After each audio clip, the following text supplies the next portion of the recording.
is we print like they did in the time of Ben Franklin.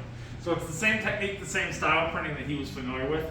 It's just not his printing office. Unfortunately, the buildings where he worked no longer survive. But because it was such an important part of his life, the Park Service wanted to be able to share that story. So in the 1970s, we actually have this building. This is an 18th century house that belonged to one of Franklin's neighbors. The Park Service turned it into a printing office. The equipment that you see is replica, but it looks the same. It operates exactly the same way. Now, if Franklin were alive today, he would be spending the majority of his time over there by the windows in the typesetting or the composing area. Because before you print your document, you have to assemble it. So all the letters, all the punctuation marks, the spaces that go between the words, those are separate pieces. So when you're working on something typed for, say, a book or a newspaper, there's many hours of work involved before you come near the printing press. But once that type's been assembled, then you can begin to produce the printed document. To make a print, you're going to need ink and paper. So in the 18th century, it was quite common to see a team working a press. One person took care of the ink, second person took care of the paper. They worked simultaneously, and they could make it print in 15 seconds. Wow. So it's a very fast-moving process. Yeah. The ink was applied with these tools. These are called the ink balls. And you're just beating the ink onto the surface of the print.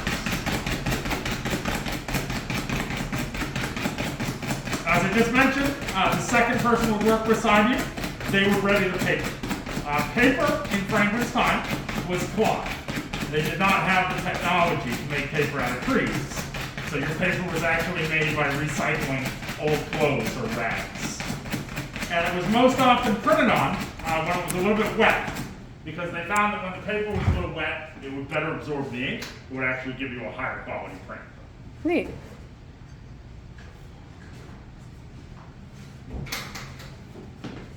And once you've got the ink and the paper, you press it together. That's why we call the machine the printing press. And that produces the printed page. And if you were able to do this every 15 or 20 seconds, and then maintain that for 10 or 12 hours a day, you could actually make over 2,000 copies on a single printing press. You had to have a lot of stamina. That's certainly not to say that they did 2,000 copies every day. Right. But they could if they needed to. Now what I'm printing today is a single page sheet, but we do have 3 items on that single page. So we are printing Remember the Ladies, the famous letter from Abigail Adams.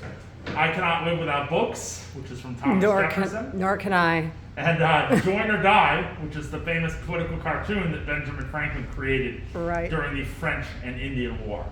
At the time, he was trying to get the British colonies to unite against the French. And then, of course, it later gets reused during the American Revolution. Yes. Now, there's one final step. It is wet. It needs time to dry. Right. So the tool that you use over here is called the peel.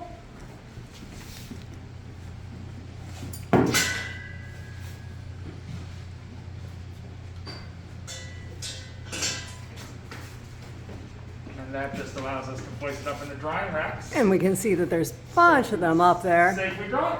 Awesome. Well, thank you very much. I'm Amy, the roaming historian, and we are at the printing press of the Benjamin Franklin Printing Press is what they say, the Franklin Printing Press, and this is part of the National Park Service.